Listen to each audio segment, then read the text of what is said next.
प्रधानमंत्री नरेंद्र मोदी मणिपुर नहीं जा सकते हैं क्योंकि उन्होंने मणिपुर में भारत माता की हत्या की है। मणिपुर में हिंदुस्तान की हत्या हुई है। लोकसभा में राहुल गांधी ने भारत माता के नारे लगाने वालों को बता दिया कि मणिपुर में महिलाओं के साथ क्या हुआ है, भारत माता के साथ क्या हुआ है। राहुल गांधी ने कहा कि प्रधानमंत्री दो लोगों की आवाज सुनते हैं। रावण भी दो लोगों की आवाज सुनता था, एक कुंभकर्ण की और एक मेघनाद की। वैसे ही नरेंद्र मोदी दो लोगों की सुनते हैं, अमित शाह और अदानी की।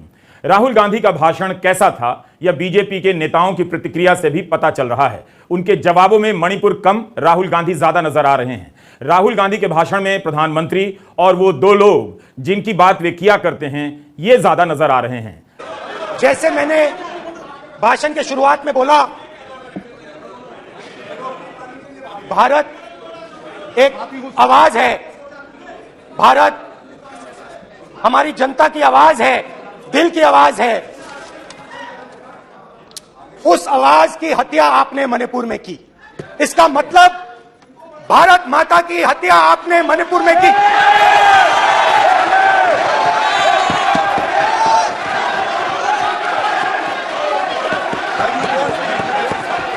भारत माता को आपने मणिपुर के लोगों के मारा, आपने मणिपुर के लोगों को मारकर भारत की हत्या की है। आप देशद्रोही हो, आप देशभक्त नहीं हो, आप देश प्रेमी नहीं हो, आप देशद्रोही हो। आपने देश की हत्या मणिपुर में की। राहुल गांधी के भाषण के जवाब में जब स्मृति ईरानी आई तो पुरानी घटनाओं का उल्लेख करने लग गईं। उनके भाषण में मणिपुर आया मगर कम देर के लिए। यह जवाब ही नहीं आया कि प्रधानमंत्री मणिपुर पर क्यों नहीं बोल रहे हैं और मणिपुर क्यों नहीं जा रहे हैं। शायद इस सवाल का जवाब अब प्रधानमंत्री नरेंद्र मोदी खुद देंगे। सरकार के भाषणों से लगता है कि मणिपुर के बहाने उसकी उपलब्धियों को गिनाने का अवसर मिला है। स्मृति ईरानी गिनाने लग गईं कि मोदी सरकार के दौर में कितनी लड़कियों ने स्कूलों में एडमिशन लिया, कितनी लड़कियों को छात्रवृत्ति मिलती है, पीएचडी में कितनी महिलाओं का एनरोलमेंट बढ़ा है।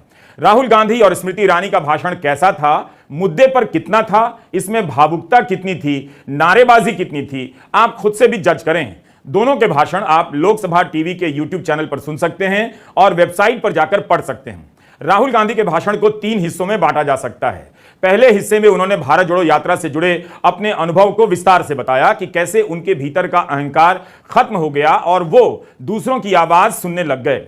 दूसरा हिस्सा मणिपुर को लेकर था। राहुल गांधी ने मणिपुर के अपने दौरे का उदाहरण देते हुए कहा कि मैं मणिपुर गया लेकिन हमारे प्रधानमंत्री नहीं गए, आज तक नहीं गए, क्योंकि उनके लिए मणिपुर हिंदुस्तान नहीं है।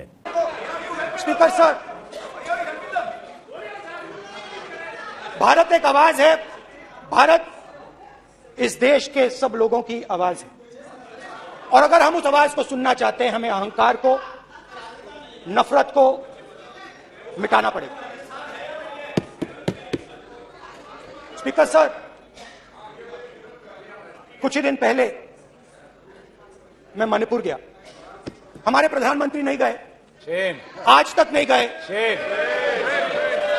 क्योंकि उनके लिए मणिपुर हिंदुस्तान नहीं है।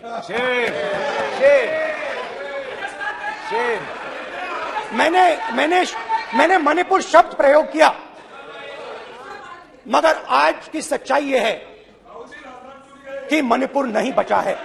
मणिपुर को आपने 2 भाग में कर दिया है। मणिपुर को आपने बांट दिया है, तोड़ दिया है।